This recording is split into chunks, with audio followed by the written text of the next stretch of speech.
My name is Ben, this is Board Game Dad, and today we're looking at 5 characteristics of board games that I find to be major drawbacks. If you've been watching my reviews for a while, you've probably noticed this trend.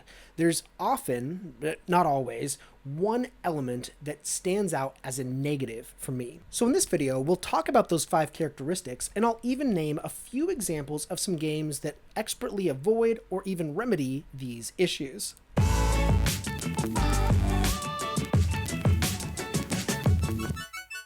The first problem is something I often encounter in games that deal with a lot of cards.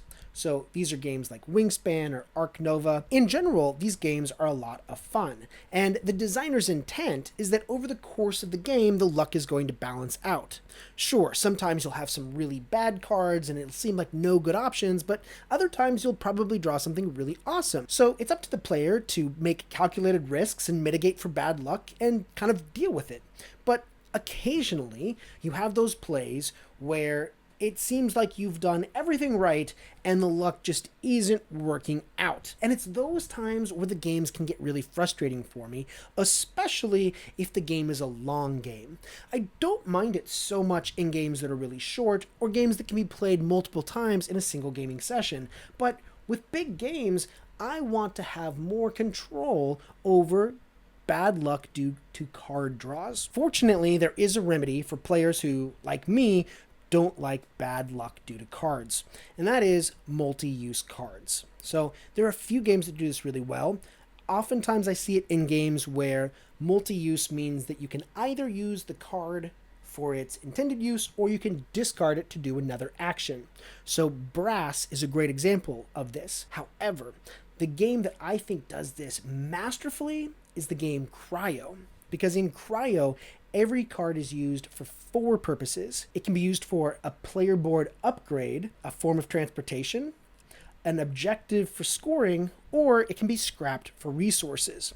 So this means that in a game of CRYO, while you are drawing cards at random, there are so many ways that you can use the cards that you'll never end up in a situation where you really can't do anything. A related problem are games that have what is often called a market refresh.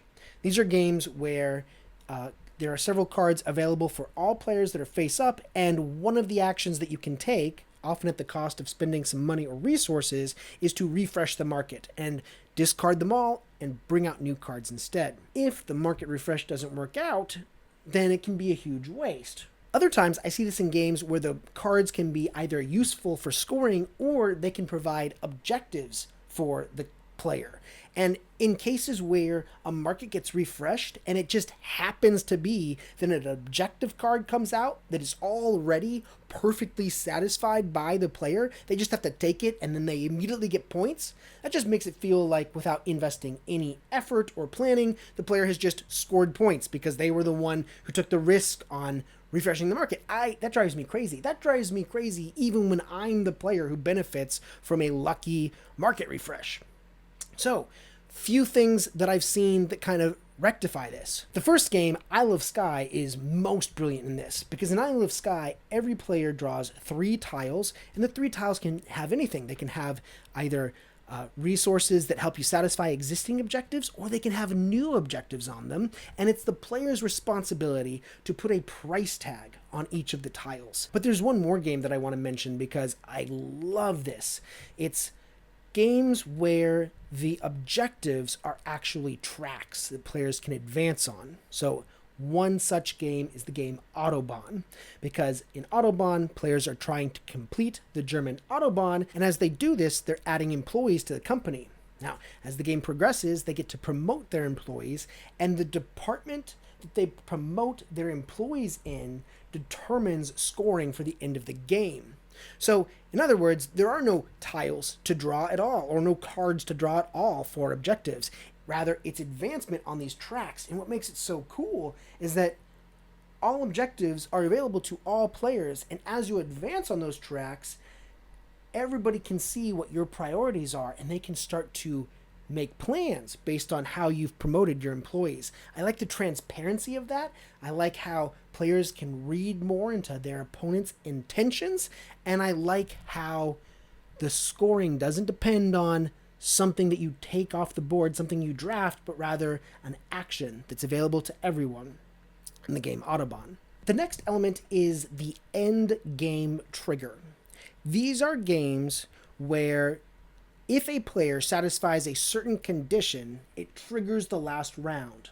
And when this happens, it is often the case that the player who triggers the end of the game receives some sort of award, usually a few points. Now, there's a lot of reasons why I don't like this, but the most important one is that it incentivizes players to end the game whether or not they're winning. There have been games that I have played where I have elected to end the game, not because I thought I could win, but because I wanted to lose by less of a lead. And that's not a fun choice to make. Now, the most conventional way to rectify this is just to have the end of the game be once a player is the first to get a certain number of points. That's always fun because usually the person who hits that threshold is also the winner, which I enjoy. But there's a different mechanic that I like even more, and that is the games that have a set number of rounds. These are games like Golem, like Woodcraft, like the White Castle. In all of these games, players know from the beginning that there's going to be 9 or 12 or 14 rounds, or be what it may, and they know exactly when the game will end. The game becomes less about doing the calculation of who's ahead and whether or not it's the right time to trigger the end game, and more about being as efficient as you can be with the limited number of turns that you have. The next problem that I have arises in games that have what's called the take that mechanic. These are games that have something built in where a player can play a card that negatively impacts an opponent. Now, I recognize that this is not necessarily unintentional by the designer. Oftentimes in games with a take that mechanic, it's because the designer wants players to be attacking each other, and I personally just don't like that.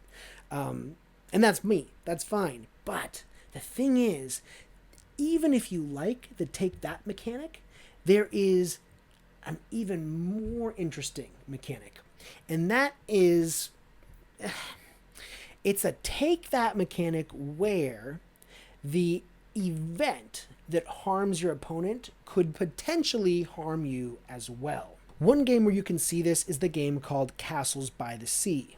In Castles by the Sea, players are trying to build structures in order to get victory points every round, and at the end of their turn, they're going to be flipping over hazard cards that could potentially damage their constructions. However, the damage that's done by the hazard applies to all players in the region where the hazard is. What this means is you can deliberately trigger a hazard that will harm an opponent, but if you're not careful, you may be in the presence of that hazard as well. And I think it's worth mentioning that even though I already mentioned CRYO does this as well. And the last issue that really irks me in games are games that are designed so that the longer you play, the longer the game takes.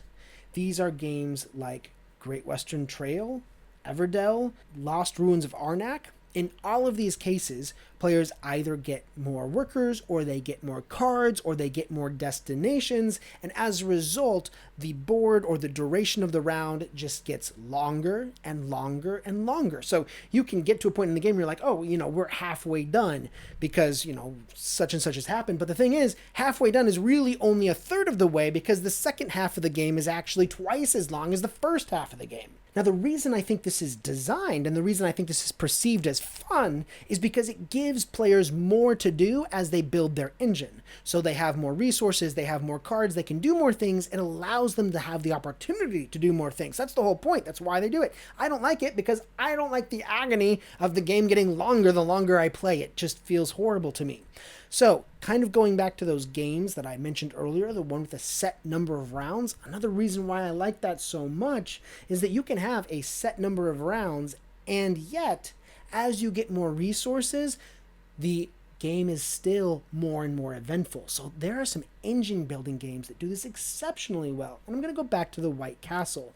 It's only 9 turns long, but the last rounds of the game are actually very interesting, even though it's only 3 turns, just like the previous 2 rounds. I've got one more board game for you that I think is brilliant on 2 counts. And in doing so, I want to close this video by showing you how I found it on sale through theperfectboardgame.com. This time, I found it through simply browsing the deals. It's on sale and it's good. The game is Skye Mines. And what Skye Mines does is 2 things. First, it has that transparent, objective tracks where you're advancing on different company tracks, and then how far you advance determines your scoring at the end of the game. And the second thing it does is it remedies the luck of card drawing by using planned discard piles. So setting up for the next round, you're always drawing a hand of cards from a discard pile that you yourself planned. So in this way, you're always controlling which cards you're playing together. Makes for some excellent decision making, and that is Skye Mines. So those are the 5 characteristics that I often identify as pitfalls for games, but I'd like to hear from you. What are the things about games that really bother you? And if possible, have you found games that rectify that in some way? Let me know in the comments. So thank you for watching this video. I'll see you next time. Bye-bye.